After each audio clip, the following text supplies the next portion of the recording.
Boa tarde, pessoal. Sejam bem-vindos ao nosso segundo dia do Sinqia Summit.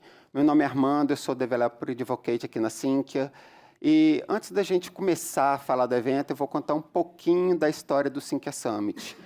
O Sinqia Summit ele nasceu mais ou menos igual como a gente desenvolve um sistema. A gente começou há um tempo atrás, fizemos algumas vezes internamente, rodamos, testamos, erramos, corrigimos.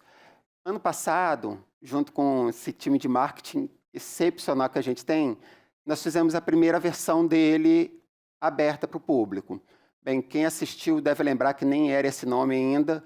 E esse ano, o time de marketing assumiu o Sinqia Summit, por isso que vocês estão vendo que esse ano está bonitão, está bem organizado. Então, esse ano, a gente está chamando de a primeira versão, vamos dizer, do Sinqia Summit.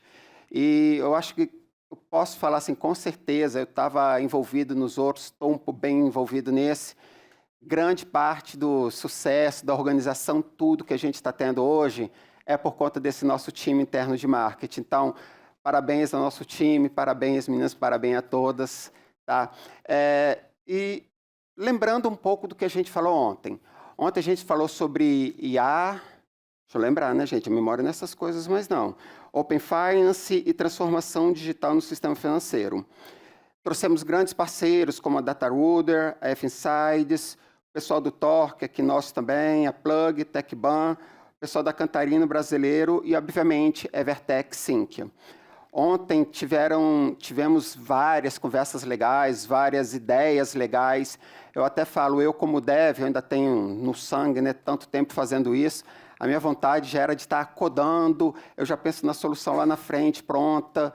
Então, foi um dia que, para mim, pelo menos particularmente, eu espero que vocês tenham gostado também, foi um dia de várias ideias. Foi legal a gente ter aqui tantos especialistas, não só falando aqui, mas também assistindo, e online principalmente, muitas perguntas, porque a gente conseguiu trazer vários insights.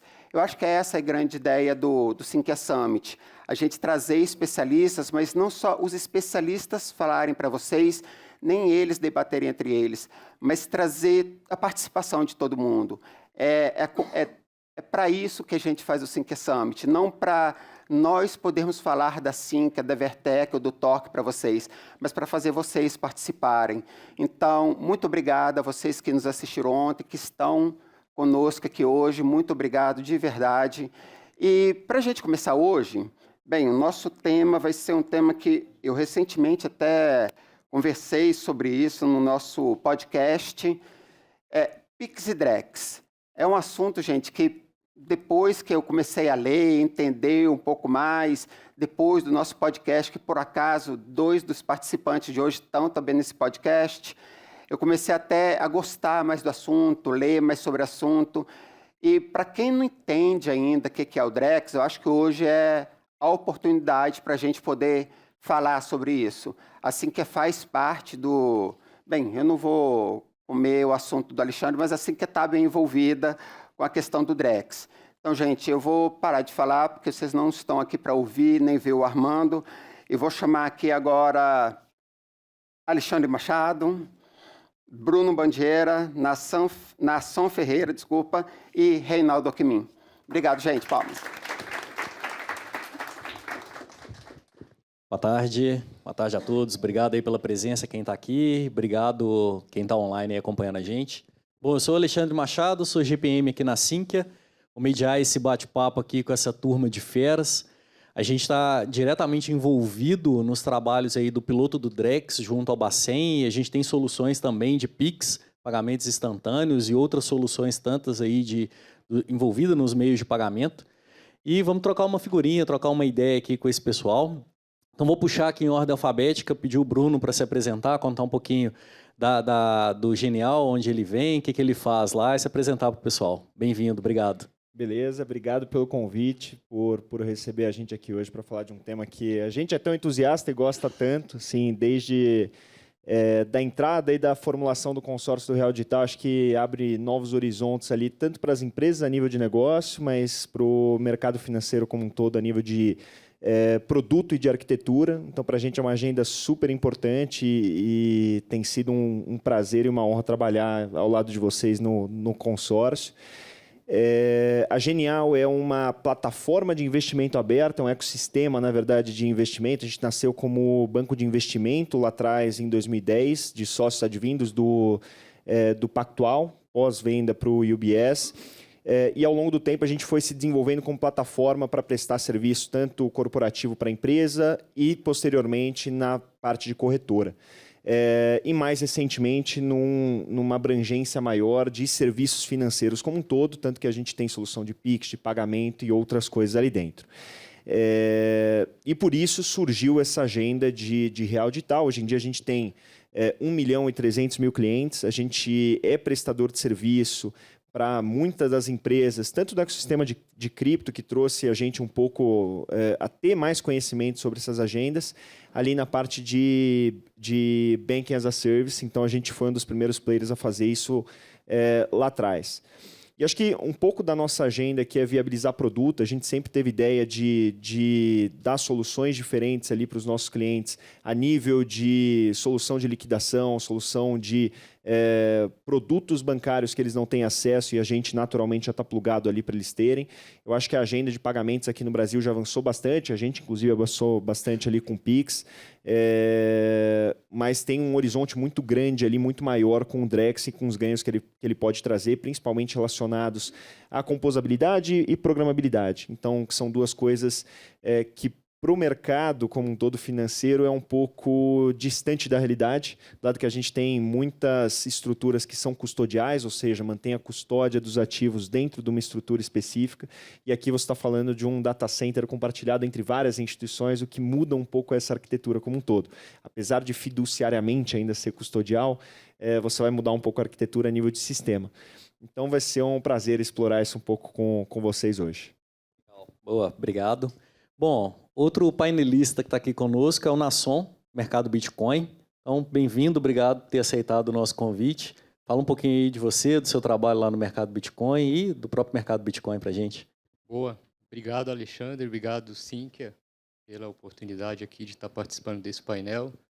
Bom, como o Alexandre falou, estou lá hoje no Mercado Bitcoin. Mercado Bitcoin, acho que todo mundo conhece, não precisa de divulgar aqui, é uma crypto exchange aqui, a maior da América Latina, com 10 anos, que para o mercado cripto 10 anos é praticamente quase a história toda, né? Então, eu acho que o consórcio ele ficou interessante porque ele tem tanto player, a gente costuma chamar de mercado tradicional, né? Player criptonativo. Então, a gente está junto aqui. E quando a gente pensa em Drex, né, eu gosto de pensar em dois conceitos antes de falar do Drex. O primeiro, pensar no sistema de pagamento, né, que ano passado fez 20 anos, e assim, quando a gente fala de sistema de pagamento hoje, ele é a infraestrutura que a gente tem para tudo que a gente faz hoje. Todos os produtos, o próprio Pix, né, que eu acho que é o caso de uso mais recente e bastante relevante. E o sistema de pagamento ele trouxe dois aspectos que eu acho que estão presentes aqui no Drex, que foi a reformulação, primeiro, de tecnologia. Então, a tecnologia permitiu a gente, mercado financeiro, executar operações que tinham fluxos diários, a cada 2 dias de liquidação, passar a fazer isso de forma instantânea. E o segundo aspecto que é relevante foi a evolução da regulação, permitiu a gente ter todos os desenvolvimentos e produtos que a gente tem hoje. Então, acho que o sistema de pagamentos está aqui na evolução, acho que a gente enxerga o Drex como uma evolução disso. E o segundo ponto que eu gosto de pensar é a própria evolução do mercado cripto, né? Acho que a gente volta lá para 2008, quando saiu o white paper do Satoshi, 2009 o mercado começou a nascer, a gente teve as primeiras transações de Bitcoin. E 13 anos depois, quando a gente vê o que o ecossistema, como que ele desenvolveu, né, tudo que a gente tem hoje de DeFi, eu acho que é o principal ponto, né, fazendo o link com o primeiro, é que ele acabou desenvolvendo num ambiente fora da regulação. Né? E por que fora? Porque era uma classe de ativos que não existia, uma tecnologia que não existia, conceitos que não estavam presentes. Né? Mas, assim, eu acho que a tecnologia, o conceito, ele tem valor e eu acho que aqui a gente faz link com o mercado tradicional, né? Primeiro, acho que tokenização, então a gente pega todo o conceito de descentralização que a gente tem e passa a trazer isso para produtos do mercado que a gente tem hoje, ativos reais. E o segundo são as iniciativas dos bancos centrais ao longo do mundo, das CBDCs, né? Então, assim, entendem que tem valor ali, tem uma tecnologia, algo revolucionário, e passaram a incorporar isso, desenvolver pilotos, né? Então, a gente, como uma empresa criptonativa, participa desse consórcio e enxerga isso, a iniciativa do Drex aqui, como uma ponte, né, entre os dois mundos, a ponte entre o mundo cripto e uma ponte de uma infraestrutura regulada, que é o que vai permitir a gente desenvolver os produtos do futuro, né? Eu acho que assim, a gente está muito no começo, é um desafio pensar o que pode vir. A gente pode vir a ter, eu acho que um paralelo vamos voltar 20 anos atrás, quando o SPB foi lançado, tudo que a gente tem hoje que foi construído em cima disso, né? Aqui a gente está no começo de uma jornada, a gente está muito motivado porque a chance de trazer o nosso background, né, e contribuir para a criação disso e para desenvolvimento de produtos. Acho que assim, no fim do dia, a gente vai explorar isso mais, é ganho para todo mundo, né, para a sociedade, para quem presta serviço, para os governos. Então, essa é a nossa motivação aqui nesse projeto.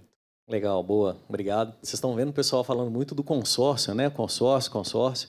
Sinqia, Mercado Bitcoin e o Banco Genial fazem parte, junto com a CERC, com a Mastercard, de um consórcio que está no piloto do Real Digital, né? Antes, a gente começou chamando de Real Digital, igual os meninos comentaram, e agora a gente trata como Drex, né? Por fim, nosso outro painelista aqui que está conosco, o Reinaldo. Reinaldo é da casa, aqui da Sinqia. Se apresente, por favor, Reinaldo, como que você está envolvido, inserido nos meios de pagamento, que é o nosso tema aqui de hoje. Bacana. Boa tarde, pessoal. É um prazer aqui estar aqui com vocês, né? Debater um tema tão legal que é o Pix e o Drex. Eu sou Product Manager aqui na Sinqia, trabalho com sistemas de pagamentos, né? O sistema de pagamento brasileiro, né? Que é o SPB, por onde passam as TEDs, DOCs, os boletos são registrados por lá também. E são baixados também por lá pelo SPB. Depois eu iniciei todo o projeto aqui do Pix na Sinqia. E agora tem um caçulinha nosso aqui, que é o Drex, e participando junto no consórcio para poder evoluir esse ecossistema do Drex. Até complementando o que o pessoal falou aqui sobre o piloto, o Banco Central ele fez diferente no Drex do que ele tinha feito com o Pix. O Pix ele foi fazendo fóruns, reuniões com o mercado e foi soltando documentações e foram mudando, ouvia, fazia consultas públicas e mudava a estratégia ao longo de um tempo. Isso começou efetivamente, assim, os estudos foram lá em 2014, 2015, começou a soltar um material para o mercado lá para 2017, mais ou menos, 2018, e 2019 começou a ter uma consolidação desse trabalho. O Drex ele está fazendo diferente. Ele soltou algumas informações, mas ele quer validar hipóteses. Por isso que ele criou o piloto, primeiramente, com 16 consórcios, né? Várias empresas aí para poder validar algumas hipóteses, principalmente algumas coisas relacionadas à privacidade. Tem um MVP já todo pronto para poder ser validado. E depois vai acontecer, já está tendo reuniões do Fórum do Drex, igual teve do Fórum Pix. Acredito que depois do piloto ele vai fazer igual fez no Pix. Começa a ter algumas reuniões mais afetivas, soltando algumas documentações, e vai ter um início, uma data de homologação a ser realizada, e depois uma entrada em produção, um go live aí futuro, provavelmente em 2025. É um prazer estar aqui, pessoal. Boa. Então, nosso time apresentado. Vamos lá, gente. Vamos começar a bater um papo aqui sobre meios de pagamento. A gente está puxando muito aqui para o Drex, que eu acho que é a bola da vez. Mas vamos falar um pouquinho de Pix também no nosso bate-papo. Então, para começar, para todos vocês aqui, como que o Pix e o Drex interferem no dia a dia, tanto do mercado financeiro quanto das pessoas físicas e jurídicas que estão inseridas no contexto ali de pagamentos? Quem começa? Eu posso começar. Para falar um pouco do Pix, a gente tem que falar de uma estrada que foi pavimentada lá em 2013. O Banco Central ele fez uma regulação que possibilitou a criação dos bancos digitais e as instituições de pagamento. Com isso, essas instituições elas trouxeram serviços inovadores, usaram de tecnologia de ponta e permitiu que um cliente ele pudesse ter uma conta e não ter uma tarifa mensal, não ter uma cesta de serviços. Isso trouxe, que é um dos objetivos, o Banco Central, depois vocês podem jogar aí, ele tem uma agenda chamada Agenda BC Hashtag. Então, tem dimensões lá de competitividade, de inovação, de sustentabilidade. E essa parte de inovação e competitividade estava sendo muito direcionada, principalmente com essa regulamentação.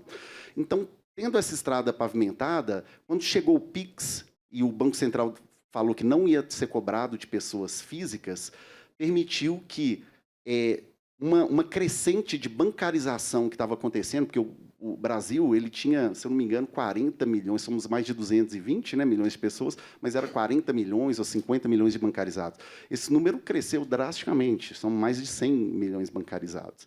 E aí, com esses serviços não sendo taxados, trouxe essas pessoas para poder ter... usar esses serviços financeiros, né? Ele não vingaria se fosse igual um passado. Tinha a famosa CPMF, né? Que é um imposto sobre transações financeiras. Então, isso impossibilitaria se fosse cobrada essa taxa. Também algo que permitiu essa evolução é o avanço tecnológico. Eu não sei se o pessoal que lembra, antigamente, para você fazer uma TED, eram valores superiores, iguais ou superiores a 5 mil. Ao longo do tempo, esse valor foi diminuindo, porque, naquela época, a gente não tinha estrutura tecnológica para poder ter tanto processamento de TEDs. Hoje, em dia, você faz até com um centavo. Não compensava, porque tinha uma tarifa que, às vezes, variava de R$4, R$8, então você fazia um valor maior, né? Então, agora, com o Drex, vai ser disruptivo, porque o Pix ele foca no pagamento usual, né? Que é o grande objetivo do Banco Central, é eliminar o papel moeda. Ele sempre fala isso. Os outros meios de pagamento ele quer manter, boleto, cartão de débito, cartão de crédito, mas o papel moeda ele traz muito transtorno para a sociedade brasileira, seja por roubo, seja por assalto a carro forte, estourar a agência aí com dinamite. Então, e é muito custoso fabricar o papel moeda. E o Drex agora vai ter uma novidade aí, que a grande sacada é você poder ter uma entrega contra pagamento. Você tem essa garantia de que você vai ter algo que você comprou e o pagamento vai ser realizado. As duas partes vão estar garantidas. O primeiro MVP vai ser com títulos públicos federais, mas depois tem várias ideias aí que a gente vai debater aqui um pouco, relacionada, lógico que envolve outros reguladores, né, mas relacionados à compra de imóvel e ser registrado no Detran, registrado no cartório, comprar um carro e ser registrado no Detran, tudo isso aí vai ser possível também utilizar com o Drex. Então, se eu preciso de uma garantia, eu uso o Drex. Se eu não tenho garantia, por exemplo, abasteci meu carro, combustível já colocou, ele já foi entregue. Então, não preciso dessa garantia, eu pago com Pix, né? Mas muita coisa bacana aí, né, que vai surgir. Eu acho que um dos pontos legais da gente levantar é o caso de uso que você tem para o Pix hoje e o que vai destravar para frente. Assim, hoje em dia você tem um caso de uso que é muito ainda restrito ao que seria a TED e DOC, mas você vai ter uma destrava maior de pagamento, principalmente no varejo, que já era esperada, com as outras agendas, por exemplo, de Pix parcelado ou de você ter realmente a habilitação do pagamento offline, que é o que você tem com o meio de pagamento tradicional via cartão. Essas agendas são muito importantes para destravar mais valor dentro do projeto do Pix de liquidação instantânea e que provavelmente reduzem, como um todo, o custo do sistema de pagamentos. Quando eu trago essas duas agendas, tanto de Pix quanto de Drex, assim, pensando na ponta final, eu acho que a grande transformação que ele gera é a nível de destrava de valor, de liquidez, de você ter o processamento de pagamentos instantâneo, e isso facilita, obviamente, o acesso. Então, tem um tema de bancarização que no Brasil passou a ser menos relevante, porque pós-pandemia, principalmente, a gente teve um aumento da bancarização muito grande. E parte disso foi até por conta de pandemia que trouxe uma necessidade de acesso a programas de incentivo, de fomento que vinham sendo criados na época. Mas, independentemente disso, o Pix acabou sendo, de fato, uma grande destrava. Tanto que o interessante de ver aonde o nicho do Pix está entrando, ele assim, não diminuiu o volume de pagamentos de débito, mas ele já faz com que o pagamento de débito cresça menos que a inflação. Quando você olha o número de adquirentes, você vê isso acontecendo de forma estrutural, mas ainda não é um valor tão expressivo. Agora, se você entrar nas outras agendas do Pix, que são os outros entregáveis, Pix parcelado, o Pix físico ali, que você vai ter, de fato, um cartão, ali são outras agendas que destravam bastante valor. Acho que com relação ao Drex, tem essa agenda, obviamente, então a nível de liquidação, para vocês terem uma percepção. A ideia é que isso seja um meio para liquidação instantânea, você reduz o risco dessa liquidação e você tira a necessidade de intermediários em várias partes do processo, como você tem, por exemplo, de bolsa naquele formato que você vai liquidar ativos financeiros em 2 dias. O fato de você ter liquidação de ativo financeiro em 2 dias é principalmente para reduzir o risco operacional e você poder fazer o settlement daquela transação.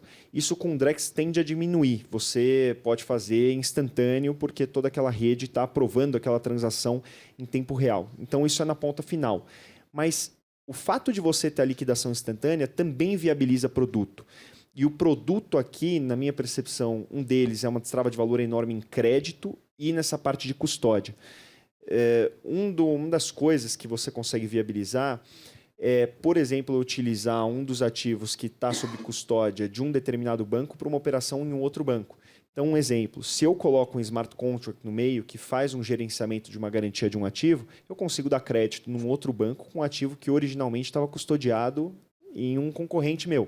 Porque você tira esses ativos de um sistema específico de um determinado banco que você joga numa rede, que é o conceito de blockchain. Por que você não consegue fazer isso antes? Porque não existe confiabilidade numa rede única sem ser um modelo de blockchain. Ou seja, essa tecnologia viabiliza que você tenha um consenso dentro de uma rede. No caso, você está falando de uma blockchain privada, então esse consenso ele é restrito ao Banco Central, mas você tem uma rede ali que provê segurança para todo mundo estar conectado. Então, eu acho que o Pix ele é muito mais um viabilizador de solução de pagamento, talvez muito mais semelhante ao que a gente já tem hoje no mercado e que é transformacional a nível de custo. O Drex ele é muito mais transformacional a nível de produto, de fato. E a mudança que a gente vai ver e o impacto que a gente vai ver no Drex, eu acho que é mais difícil da gente observar, porque a gente vai ver muita coisa sendo criada em cima dessa solução que você não tem hoje. E o engraçado é que o Pix você tem alguns comparáveis no mundo. Você tem você tem na Índia, por exemplo, um sistema de pagamento instantâneo. Você tem alguns cases no mundo. E no Drex, ele está sendo criado, essa agenda de CBDC, tanto aqui quanto no resto do mundo, de forma simultânea. Então, a gente não consegue ter nenhum benchmark a nível de produto que isso vai gerar. E eu acho que o Brasil vai ser uma grande vitrine até para os outros projetos ao redor do mundo de produto, de fato, que isso vai criar. Então, para mim, o Drex é uma agenda um pouco distinta e mais transformacional a nível de produto. O Pix é igualmente relevante, mas numa agenda muito específica, de replicar, de baratear, de dar acesso, mas mantendo grande parte da arquitetura que na ponta final já existe a nível de produto. Quer complementar? Fica à vontade. Vou só falar um pouquinho, então, desses dois conceitos aqui, um pouco na perspectiva do mundo mais criptonativo, né? Bom, blockchain, criptoeconomia, acho que trazem alguns conceitos, né, que são um pouco distintos do mercado tradicional, como disponibilidade 24/7. Né? Acho que quando a gente vai para o mercado tradicional, quem participa das discussões sabe o desafio de pensar em ter uma ação sendo negociada 24/7. Isso é uma discussão infinda, que está muito longe de ser resolvida por conta da própria cadeia. Quando a gente vai para o universo cripto, isso é algo nativo. Então, qualquer um negocia 24/7, você tem liquidez. E é interessante que aqui, numa característica do próprio mercado cripto, o Pix é um viabilizador hoje, porque assim, eu sou um cliente lá do mercado Bitcoin, eu quero fazer uma compra no sábado. Vi uma notícia, tal, faço um Pix, vou lá, coloco uma ordem na plataforma, compro, tenho o criptoativo na mão. Então, assim, do ponto de vista de pagamento, pensando em criptoativo, o Pix eu acho que ele é muito compatível, né, por esse contexto de disponibilidade 24/7, liquidação instantânea. Então, acho que nesse aspecto, acho que ele é bem compatível com esse conceito, né, mais cripto. Quando a gente fala do Drex, eu concordo com o Bruno, assim, aqui a gente está falando de algo, o Reinaldo comentou também, né? Acho que dado que a nossa solução de pagamento instantâneo hoje ela é muito bem resolvida a nível mundo, o principal valor agregado aqui é pensar em novos produtos, né? E, voltando para a criptoeconomia, uma primeira aplicação que eu vejo é assim, quando a gente pensa blockchain, contexto dos ativos digitalizados, sejam criptos, sejam ativos do mundo real. Então, você tem o rail do ativo e precisa de ter o rail do financeiro de forma digital. Hoje, o mundo cripto tem o conceito das stablecoins, tem seus papéis, mas aqui, quando a gente fala do Drex, a gente tem essa mesma figura sendo emitido por um banco central. Então, assim, aqui a gente tem um rail completo, aqui uma infra, uma blockchain permissionada, como o Bruno colocou, e uma moeda de liquidação. O que a gente pode desenvolver aqui? É um mundo, né? Acho que o próximo painel vai explorar bem isso, falando de tokenização, mas aqui a gente já vê caso de uso de poder tokenizar bastante coisa a mais do que a gente faz hoje, né? A gente entende que a própria regulação tem que evoluir para muita coisa disso aconteça, mas aqui a gente já tem uma infraestrutura para desenvolver esse tipo de produto. Acho que esse conceito mais simples, né, compra e venda, acho que conceitos um pouquinho mais avançados, né, como o Reinaldo falou, de entrega contra pagamento, né, acho que DVP é um nome mais técnico, que é você poder ter regras de liquidações que são parametrizadas em contrato inteligente, né? Quando a gente fala... E aqui eu acho que o principal benefício é a redução do risco de contraparte, né? O exemplo que o Reinaldo deu, a compra de um apartamento, né? Sempre tem aquele risco. Poxa, eu assino a escritura, o cara não me paga, eu pago primeiro, o cara não assinou a escritura, vai todo mundo junto no cartório, fala com o gerente do banco, faz o Pix na frente e tal. Aqui não, assim, você tem uma regra, o ativo está lá digital. O cliente tem lá o Drex como uma moeda de liquidação. Isso está lá, o contrato inteligente viu que as duas situações foram feitas, faz a transferência instantânea e pronto, está tudo resolvido. Então, aqui é um exemplo de programabilidade, né, que o Drex ele proporciona. O Alexandre, só um adendo nisso, assim, que eu acho que é importante para entender. Quando a gente fala aqui, o que muda de arquitetura que viabiliza esse produto? Então, isso foi uma discussão que a gente teve lá dentro do banco, que foi assim, uma super explanação com o time de Core Banking. Porque eles explicaram como é que funcionava tanto o SPB quanto o SPI na ótica da tesouraria do banco. Na ótica da tesouraria do banco, você tem a tua conta de reserva, que tem um determinado saldo, isso pode ser no SPB ou no SPI. As pessoas, quando transacionam um depósito bancário, você, de fato, move aquela conta de reserva e você reporta para o Banco Central aquela movimentação. Mas todo o saldo daquele cliente, todas as informações individuais não estão nessa mesma rede. Então, de fato, você tem uma interoperabilidade entre o que é sistema do banco guardando aquele registro de cliente e o que é sistema que você está, de fato, reportando dentro daquela rede para fazer as transações de reserva bancária.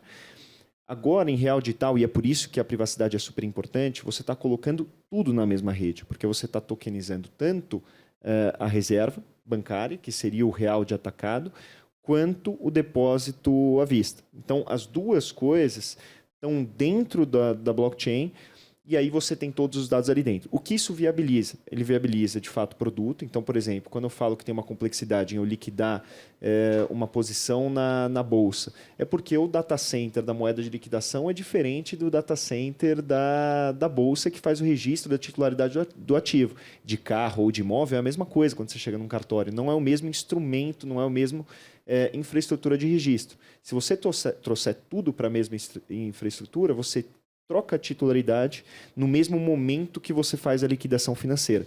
E aí que vem a questão da privacidade. Por que ela é sensível? Porque se está tudo dentro da rede, eu tenho que proteger um outro banco de ver a informação do meu cliente. Porque essa informação não pode ser transparente. Não para todo mundo. Então, é um pouco da arquitetura e é por isso que você fala de titularidade de veículo, de registro, de ações. Teoricamente, tudo migra para essa rede ou está numa rede que é compatível a nível de programação, que seria o EVM do Ethereum Virtual Machine, ou você vai fazer uma bridge uma ponte entre as blockchains, mas enfim, tudo tem que estar interoperável dentro da rede. A ideia do Drex é justamente essa, para você poder fazer essa liquidação instantânea de transações. Legal. E aí um ponto que eu queria trazer, a gente falou muito aqui de tecnologia, de novos produtos já, e a regulamentação? E aí, Bruno, Nasson, principalmente, que vocês estão dentro lá das instituições que estão operando junto ao Bacen de fato, né? Como que as regulamentações têm evoluído para acompanhar isso e como que as empresas têm se comportado para acompanhar essa evolução? Eu acho que a nível de regulamentação, como existe pouco produto e a gente ainda tem pouca visualização de produto, até porque eu não posso fazer um deploy de alguma coisa dentro da rede do Banco Central, dentro desse ambiente de teste, existe menos discussão ainda do mercado de como isso vai ser um entrave lá na frente a nível de produto. Eu acho que muita coisa vai manter. Então, por exemplo, se eu dou crédito com garantia em um determinado ativo que está dentro da blockchain, a estrutura de crédito não vai mudar. Eu vou ter uma CCB, eu vou ter uma arquitetura muito semelhante. Então, quando você fala de real digital, acho que a grande vantagem é que a gente vai ter menos discussão regulatória do que quando a gente fala de tokenização, que é fora dessa rede do Banco Central. Porque, nativamente, você está utilizando os mesmos instrumentos já regulados. Mas aí a discussão de regulação ela vai muito mais na ótica de realmente a gente pensar num produto e trazer isso para esse caso prático e qual que é o entrave daquilo. Por exemplo, uma das grandes discussões, eu poderia fazer ações ou ativos financeiros tokenizados e colocar dentro da rede do Real Digital para aquilo ser um instrumento de registro daqueles determinados ativos. A nível de tecnologia, a nível de regulação não é possível, porque eu preciso colocar isso numa depositária central que seja regulada, assim, tenha autorização da CVM para funcionar, então tem outras normativas. É a mesma discussão dessa questão de troca de titularidade de veículo ou de imóvel. Eu não acho que isso sai em D0 quando for homologado. Não acho, porque é uma discussão muito maior a nível de infraestrutura. Por isso que eu gosto de dar esse exemplo de crédito com colateral em título público, de consignado, que são produtos que são fluxo financeiro por fluxo financeiro, antecipa um determinado fluxo financeiro, porque aí já está tudo na data de homologação, porque são os produtos que o BC está testando dentro do Real Digital. Mas eu acho que, a nível de regulação, quando você fala de liquidação de ativo financeiro, que é o grande objetivo do Bacen, que ele faz até o paralelo, PIX é para pagamento, Drex é para ativo financeiro. Eu acho que isso vai estar muito distante e aí vai entrar nas agendas das autarquias, dos reguladores específicos de cada um dos mercados que podem ter o registro tokenizado e colocado dentro dessa rede. Por exemplo, a CVM vai ter uma agenda forte pós essa homologação do Real Digital e quando estiver na rua, eu acho que para fazer um acompanhamento e ela se ajustar a esse formato de liquidação, porque a principal vantagem de destrava de valor é justamente para os ativos financeiros que existem dentro do escopo de mercado de capitais, pelo menos um deles.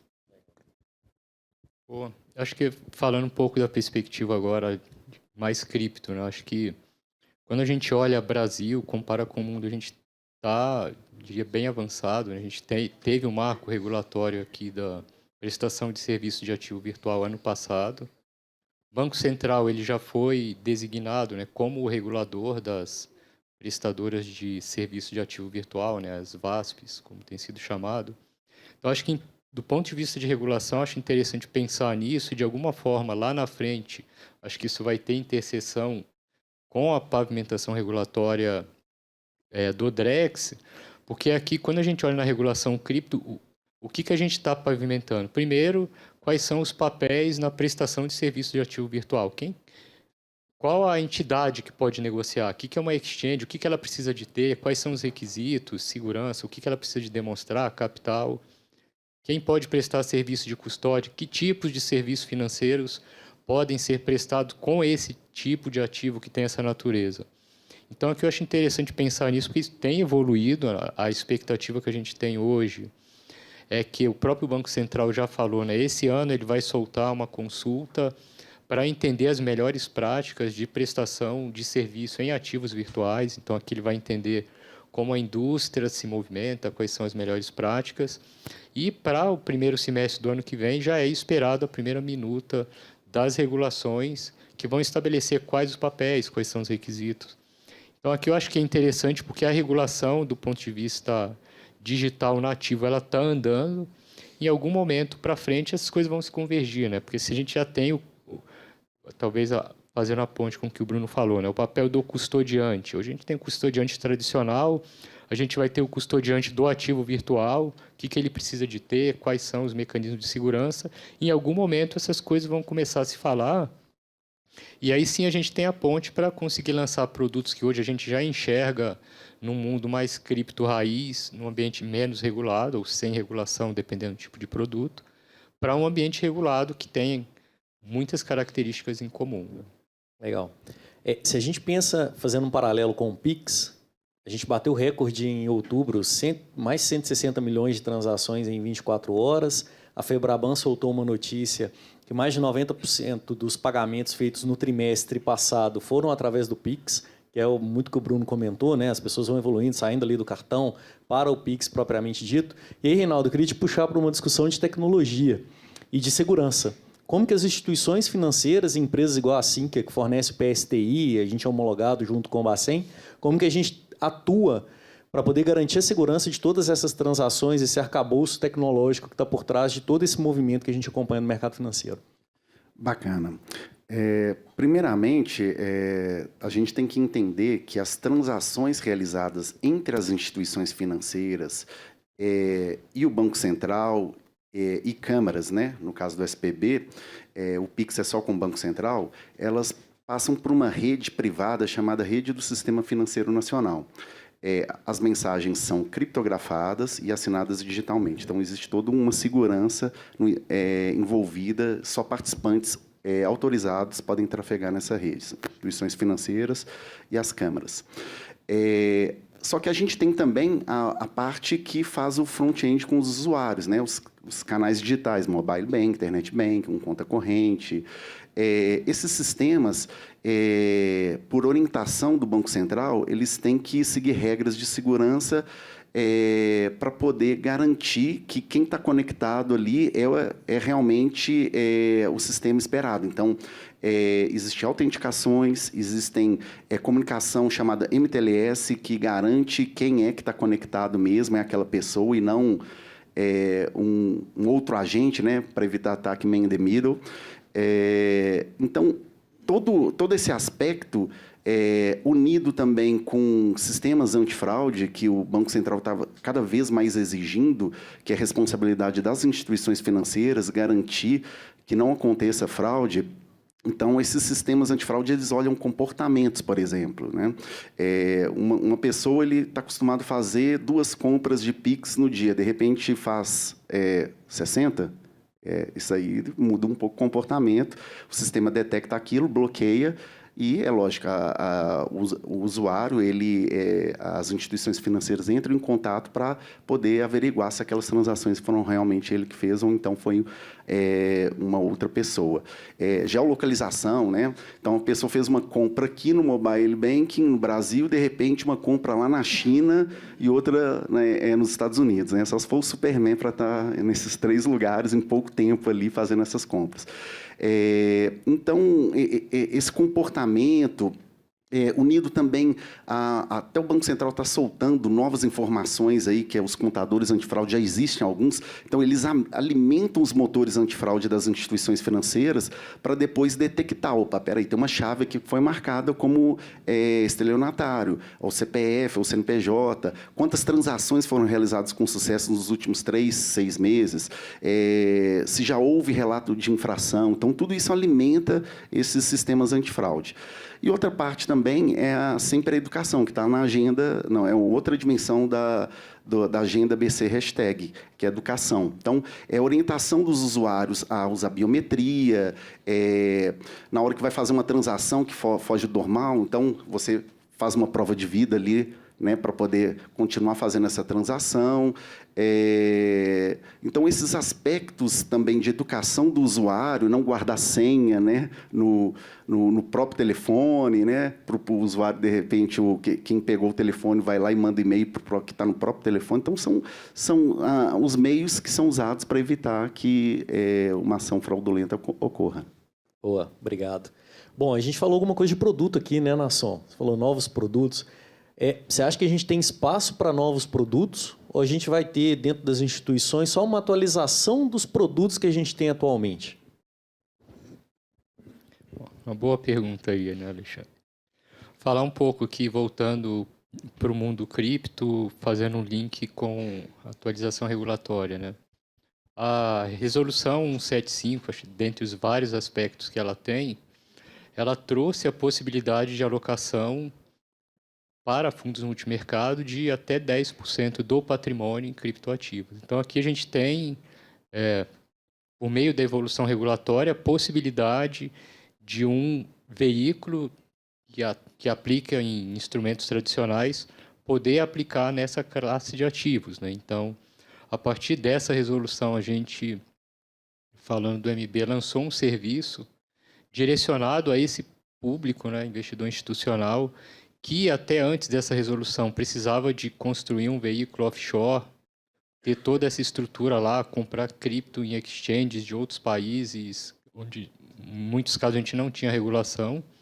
E por meio desse avanço, hoje a gente consegue ter esse tipo de produto disponível para investidores aqui no Brasil, negociando em reais, aproveitando todos os benefícios de negociação 24/7, sem necessidade de fazer câmbio. Então, acho que assim, a regulação ela evolui e tem permitido o lançamento de novos produtos, né? Eu acho que o próximo painel vai explorar bem isso, mas a própria tokenização é algo que traz esses conceitos, né, tecnológicos para instrumentos, né, do mercado tradicional. Acho que aqui, como o Bruno falou, assim, não todos estão disponíveis por conta da evolução, da regulação, mas hoje a gente já consegue fazer muita coisa que utiliza desses benefícios que a gente tem aqui, principalmente da tecnologia. Boa.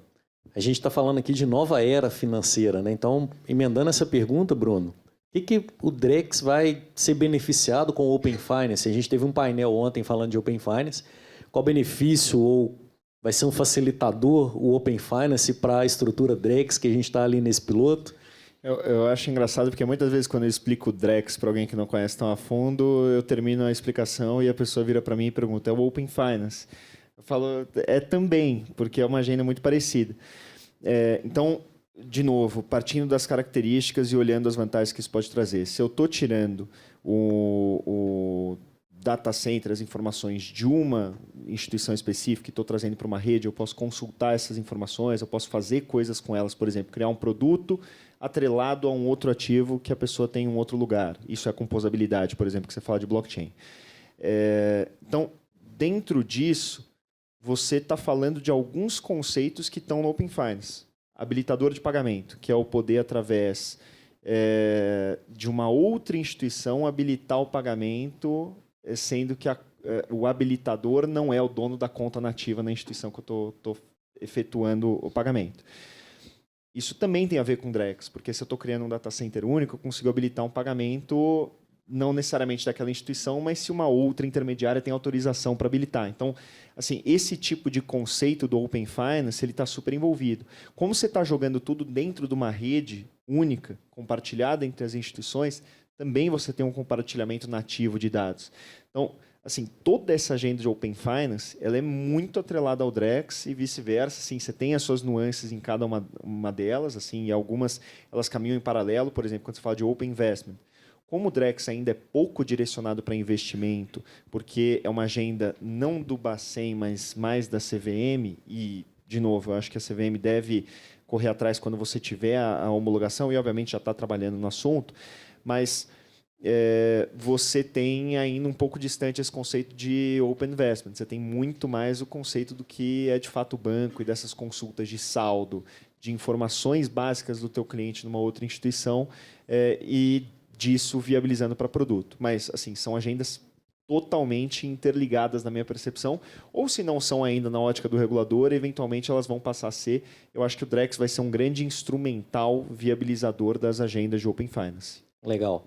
A gente tem muita coisa para falar de Drex, de Pix, mas a gente quer reservar um tempinho para as perguntas, que eu imagino que tenham, né, Armando? Só antes de te passar para você fazer as perguntas, a gente acompanhou o Reinaldo, principalmente aqui como produteiro da Assim, que é o surgimento ali do Pix, a adesão que a gente comentou dos recordes do Pix. Você tem expectativa no que você acompanhou de Pix que o Drex venha na mesma onda de aceitabilidade, de inclusão das pessoas utilizando?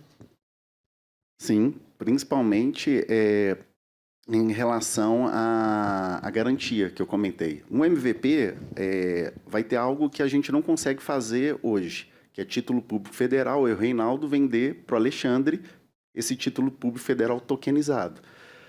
Hoje, eu só consigo investir no Tesouro Direto, esperar o vencimento e resgatar o título, ou então resgato antes com um FII menor. Mas não, vou poder combinar uma taxa com você, você só consegue me pagar usando o Drex, então você vai ter que pegar o seu real e transformar ele em real digital, que é o Drex, para poder fazer essa aquisição do título público. E aí vai entrar o contrato inteligente, que o Nação falou aí, que vai garantir essa entrega, ou seja, se você não entregou o título público que a gente combinou e eu coloquei um valor, por exemplo, menor também, é desfeito, tanto do meu lado como do seu lado. Então, o dinheiro volta para você, o Drex, e o título público para mim. Se tudo bateu correto, o título está na sua carteira, o título está na sua carteira e o Drex entrou para a minha conta, né? Legal, beleza. Passar para o Armando, que eu acho que ele tem algumas perguntas para poder fazer para a gente. Liga lá, Armandão. Bem, a primeira pergunta é provocativa. Vamos lá. A gente fala muito de Pix e Drex juntos, mas é correto afirmarmos que o Pix é somente um meio de pagamento e o Drex é uma moeda virtual, porém com um meio de pagamento por meio de garantias?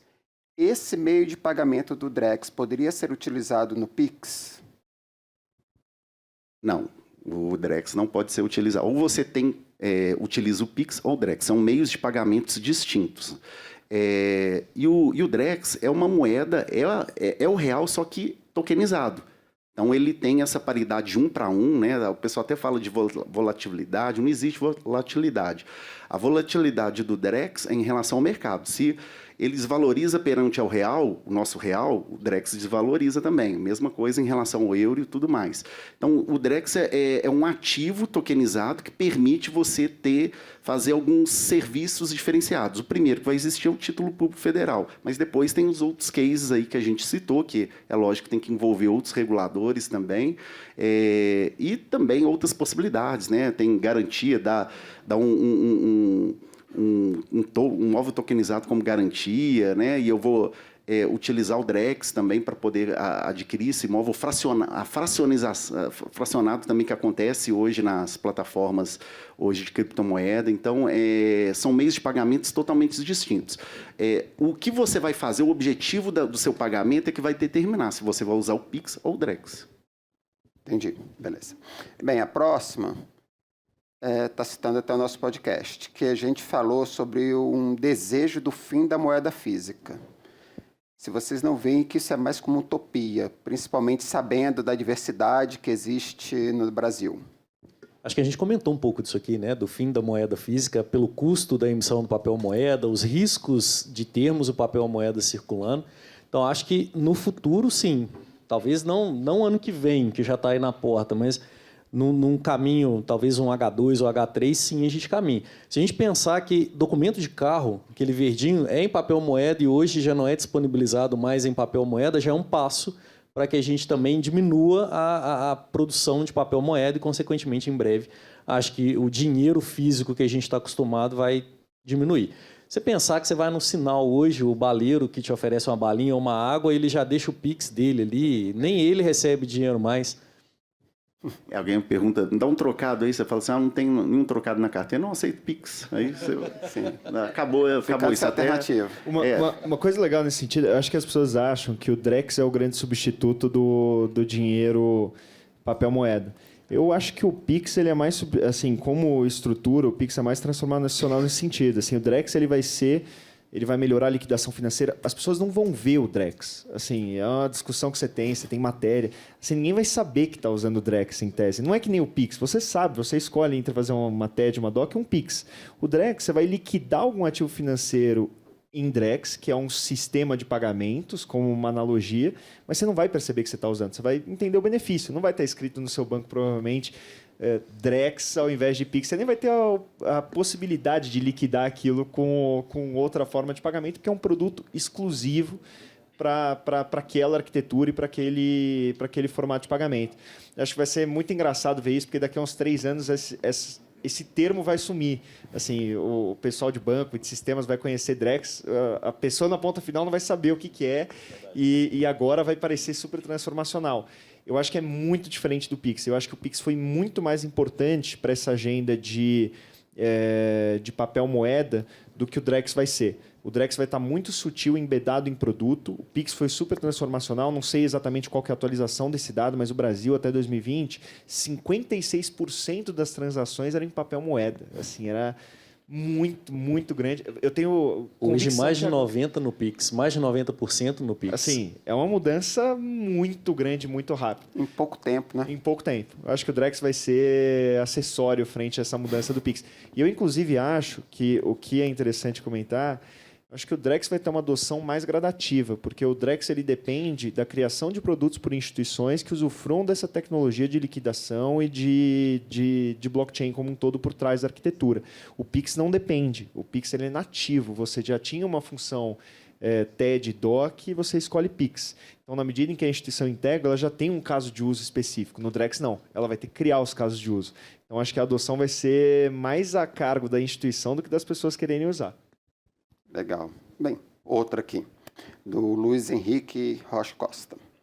Como o Drex está sendo inserido no consórcio, seria através do pagamento de crédito mediante um contrato inteligente?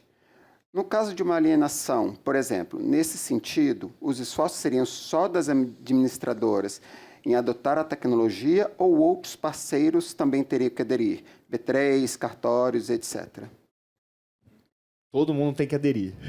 Então, assim, quando você fala de cada um desses produtos, se eu falo de liquidação na bolsa, eu quero acabar com a liquidação em D+2, eu quero fazer uma liquidação instantânea.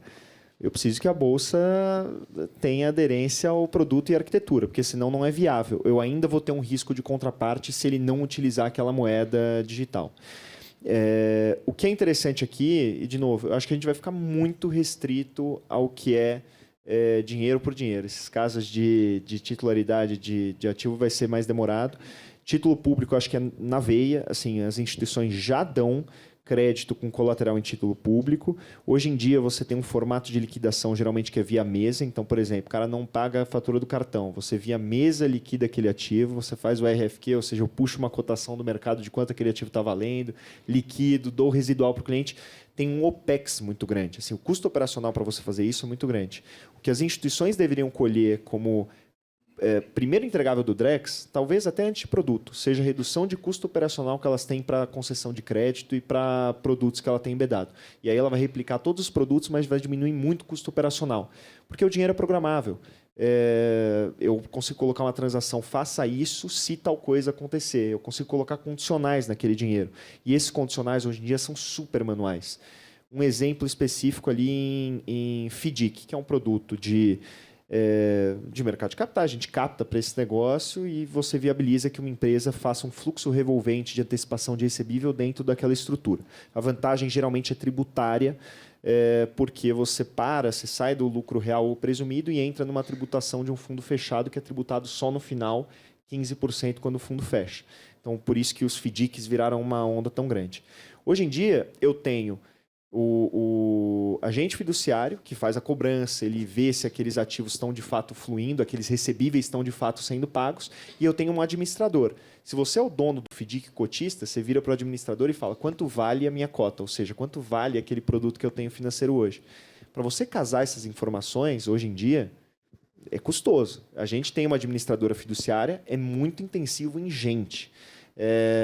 O Drex está aí. Ele vai diminuir muito esse OPEX e vai viabilizar novos produtos em cima disso. Assim, na ótica das instituições financeiras, o primeiro entregável eu acho que tem que ser redução de custo operacional em função de uma arquitetura que é muito mais eficiente a nível de programabilidade e efetuar transações financeiras. Queria até explorar um pouquinho, desculpa, licença. A arquitetura das instituições vai mudar, não só a arquitetura tecnológica para suportar o Drex, mas a arquitetura de back-office ali também a gente vai ter um impacto grande. Você começou a puxar esse assunto, queria explorar ele um pouquinho melhor.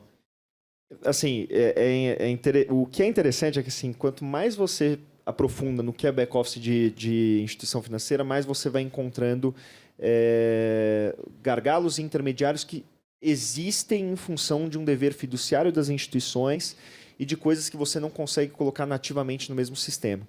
É um caso clássico do escriturador. O escriturador, ele faz um papel que é o mesmo papel que a B3 faz, que é guardar o registro de quem é dono de determinado ativo, mas você precisa ter dois agentes, você precisa ter uma duplicidade, você precisa ter um resguardo para proteger a empresa e o investidor.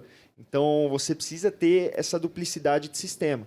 Isso muda se você tem um sistema que você consegue confiar, independentemente de quem é o detentor, porque, no caso, é um banco central da vida. Então, eu estou dando um caso específico, eu dei outro também, que é no caso dos FDICs, mas você vai ter assim, inúmeros casos de uso que vai aumentar a eficiência. Então, essas estruturas de banco com 100 mil colaboradores, que é o que você tem no Brasil, isso deve enxutar, deve ser um sistema que deve ser muito menos intensivo em pessoas para execução e muito mais intensivo em pessoas para aplicação de tecnologia e criação de produto. Que é a vantagem, você está gerando excedente de produtividade para gerar valor para o teu cliente na ponta final. Então, que é o principal objetivo. Isso já mudou muito. Lá atrás você tinha 100 mil funcionários para executar função em agência. Hoje em dia você continua tendo 100 mil funcionários em banco. 40% desses funcionários são de tecnologia. Hoje na Genial, acho que 50% dos funcionários são de tecnologia. Está tendo uma mudança muito forte. Então, acho que a nível de back-office, vai estar a principal mudança. Por isso que eu falo, o Drex é muito pouco uma agenda de varejo e do que as pessoas físicas vão entender, e é muito mais uma agenda das instituições. E pessoa física vai colher o ganho disso em custo. Se hoje em dia eu preciso cobrar uma taxa de crédito para alguns produtos que é 30% ao ano, que é caro, é porque não só eu tenho inadimplência, que no Brasil é alta, mas porque eu tenho muito custo ali dentro embedado na concessão desse crédito. Se eu tiro esse custo, o preço para o cliente final também cai. E aí a gente começa a falar um pouco mais a língua das pessoas que vendem que o Brasil é pouco intensivo em crédito e lá fora você tem um percentual de crédito por PIB muito maior que o Brasil. É porque a gente não consegue dar por inúmeras razões. O custo administrativo do crédito é uma delas. Então, acho que aqui tem um dos racionais do Bacen para estar fomentando essa agenda toda com os bancos. Mas os bancos ainda estão olhando muito mais por ótica de produto. Tá? Essa discussão de custo operacional, eu vejo pouca gente falando, mas eu acho que é o mais relevante. Eu acho que está com muita pergunta aí, porque eles até aumentaram o tempo aqui, você percebeu? Está começando a pipocar aqui o negócio, aqui tá rolando tela já. O pessoal está animado. Bem, a próxima é da Flávia. O token, o ativo virtual, vai ter lastro com o Drex ou o Pix? Posso até repetir isso daqui no próximo painel, né? Eu ia te falar isso. Mas acho que é o que o Reinaldo já falou e os meninos aqui também, que o Drex ele é lastreado igual o real. Então, o que acontecer com valorização ou desvalorização do real vai refletir no Drex. Então, tudo tem esse lastro. Tudo é lastreado na reserva bancária. Exato. Então, se você pegar a tesouraria, o que é engraçado, não fazia ideia disso. Os bancos precisam ter liquidez em cada um dos sistemas de pagamento. Quando a gente foi ver o Drex ali dentro, você tem o SPB, o SPI, o banco deixa um saldo na conta de reserva dele, que é quase que a conta bancária. O cliente vai usando o recurso e toda vez que ele usa, o banco tem que realmente transferir daquela conta de reserva para uma outra instituição. Se você usou o Pix, o banco vai ter que transferir do SPI. Se você usou o TED, vai ter que transferir do SPB. E a responsabilidade do banco nutrir aquelas contas com saldo. Quando você cria o Drex, você vai ter a mesma arquitetura. E o lastro é o mesmo. Apesar do cliente final não estar vendo aquela conta de reserva movimentar, é ela que importa e ela que é o lastro do produto final que ele está usando. Que geralmente é o depósito à vista, que é o produto da reserva bancária. É que a gente pensa a moeda como uma única moeda.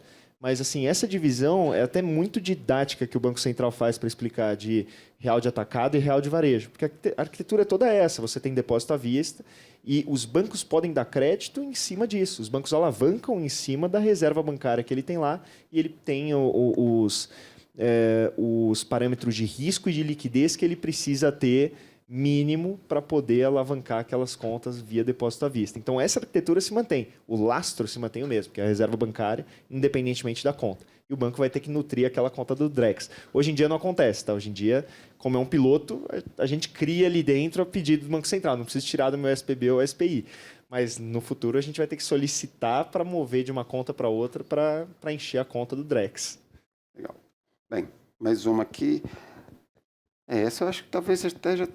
Não, tem um negócio diferente. A população vai ter interação com o Drex ou será igual ao STR? Será o Drex um STR 2.0? Ó, 2.0. Eu acho que está muito mais por esse caminho.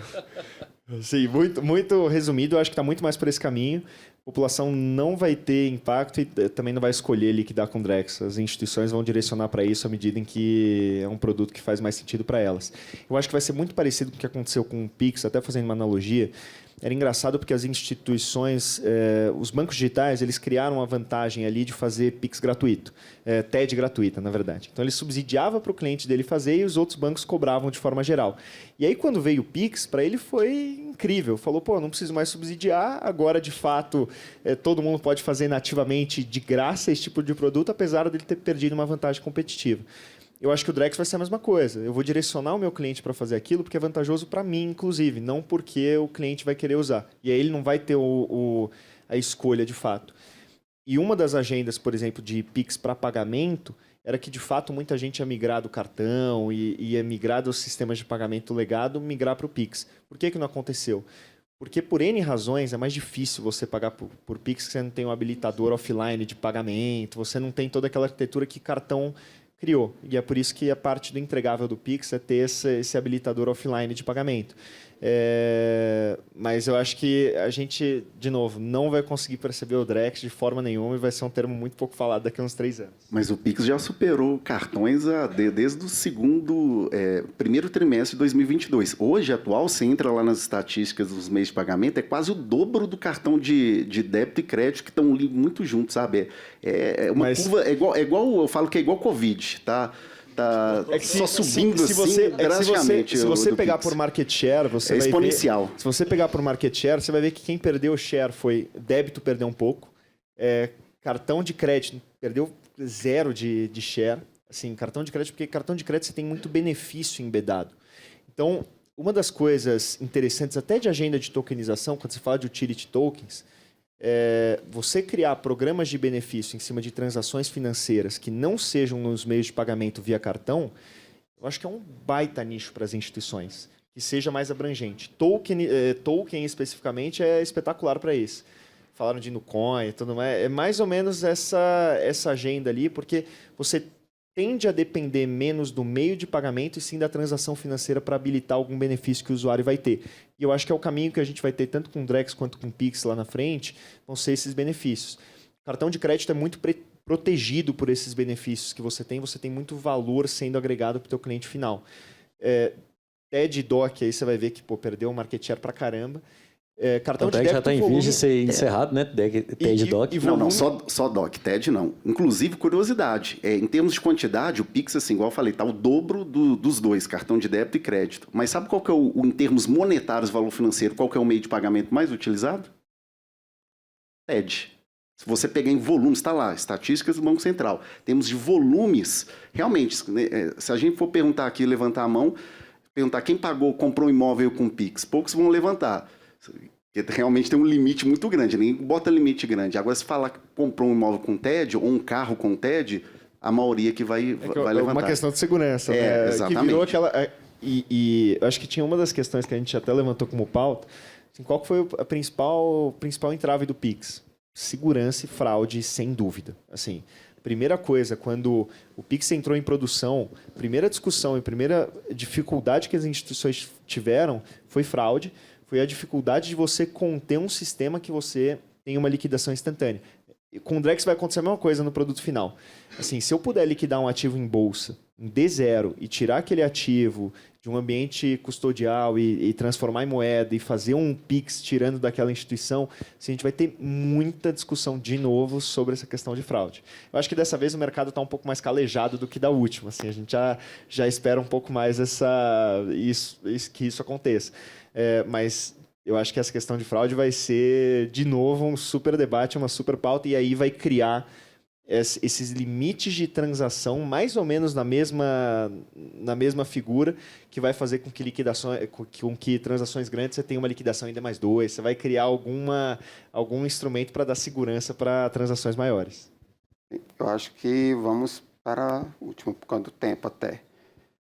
Bem, essa daqui é até alguma coisa que a gente falou também no podcast.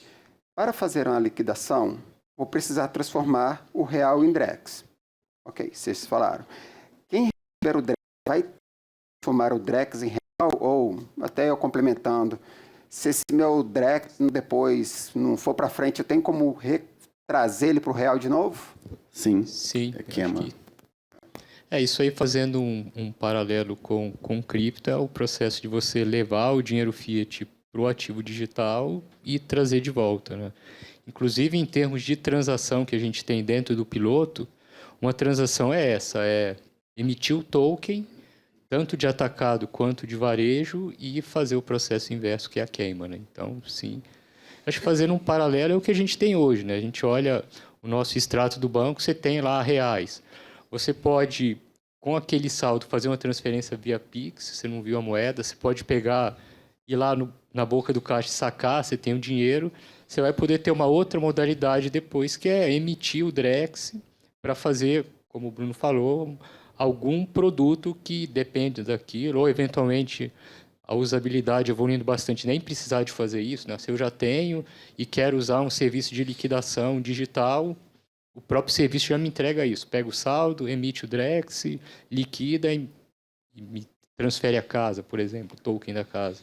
Então, acho que é isso. Seu saldo no banco não está em SPB ou SPI, seu saldo no banco está em real. E aí o que você usa como produto é diferente. Então, esse papel de transformar da reserva bancária tokenizada vai ser um papel do banco e o usuário só vai ver reais na conta dele, não vai ver Drex. Vai estar saldo de 100 Parar, reais. né? Tantos reais, Não vai estar tantos separado, vai estar a mesma coisa. É só na hora de utilizar e liquidar. Só perguntar, gente, eu estou sendo tão egoísta, né? Só falando dos online. Alguém quer fazer pergunta presencial? Deixa eu levar lá. Olá, tudo bem? Prazer, Daniela. A minha pergunta, ela mais vai para o lado de transições cross-border. Eu queria saber se vocês têm alguma informação sobre como que está os CBDCs hoje, se já está acontecendo esse tipo de piloto, né? Porque a gente fala muito de smart contract, mas como que está essa parte mais falando sobre do mundo, assim, o que está acontecendo? Assim, a gente tem ouvido de iniciativas, né? Porque eu acho que assim, a partir do momento que a gente tem bancos centrais ao longo do mundo adotando moedas, tendo suas redes próprias, eu acho que é um passo assim, talvez natural pensar numa conversão, né? Assim, hoje isso é feito, mas usando o Rail como Swift e tal, tem toda uma infra. Eu acho que no futuro, imagino que em termos de infraestrutura é algo muito factível de se pensar e a gente já tem ouvido de iniciativas nesse sentido. No Pix já está engatilhado. No Pix já tem no roadmap o Pix internacional e a mensageria que a gente troca no Pix lá é tudo em XML, né? As tags são as tags definidas pelo SWIFT, que é um órgão internacional. E o BIS, né, que é o Banco Central dos Bancos Centrais, tem um projeto chamado Nexus, que ele está interligando alguns bancos centrais, né? Tá Singapura, Malásia, acho que a Itália, ela pegando a zona do euro e já fazendo testes de transferências internacionais de Pix. Então, provavelmente, o roadmap do Banco Central, do Pix Internacional, vai envolver algo desse piloto do Nexus que eles estão rodando no Banco Central dos Bancos Centrais, né? Eu acho que CBDC, assim, na minha cabeça, seria a agenda nativa de transação cross-border. Assim, é o cenário ideal porque você vai ter provavelmente toda a infraestrutura em EVM, que é a máquina virtual do Ethereum, e aí você vai ter algo nativo ali que você consegue, entre os países, independentemente da arquitetura que está construída, ter alguma interoperabilidade. Então, acho que é uma agenda que, no longo prazo, faça muito sentido. Essa discussão existe, não sei a nível de teste ali com o Banco Central, assim, qual que é a profundidade dela, mas eu sei que é uma agenda muito forte, eu acho que CBDC vai estar muito interligado com isso, independentemente da gente ter essa agenda do Pix. Eu acho que para a gente adotar em escala, a nível global, provavelmente CBDC vai ser o grande viabilizador. E ainda é muito incipiente. A questão de cross-border é interessante porque cripto já é o caso de uso perfeito para isso, mas a gente não pode fazer por conta de regulação.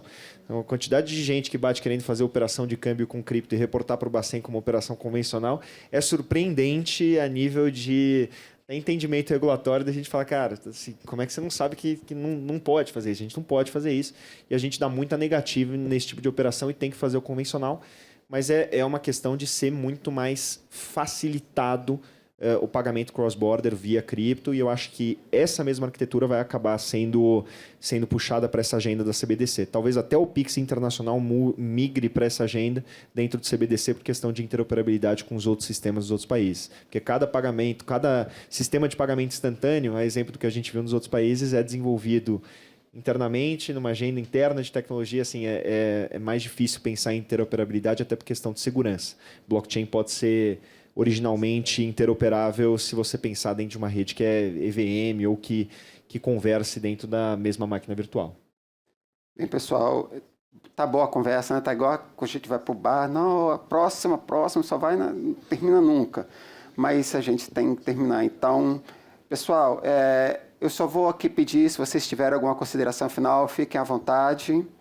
Só queria agradecer os painelistas aqui que estiveram com a gente. Obrigado, Bruno. Obrigado, Nasson. Obrigado, Reinaldo. Acho que foi um papo enriquecedor aqui para a gente.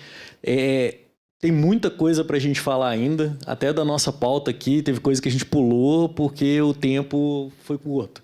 Mas a gente volta nas próximas edições aí do Summit. Senão a gente vai ter que pedir saideira.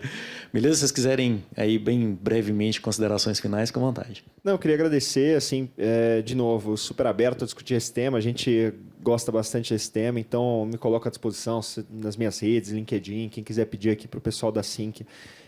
Para discutir, comentar caso de uso, a gente pensa bastante nisso, assim, como poder implementar dentro do piloto ou fora do piloto. Então, é um ponto que a gente até está vivendo dentro do consórcio, pensar mais em caso de uso e proposição final. Então, colocar à disposição, agradecer muito pelo convite. É um prazer falar sobre esse tema e poder contribuir um pouco.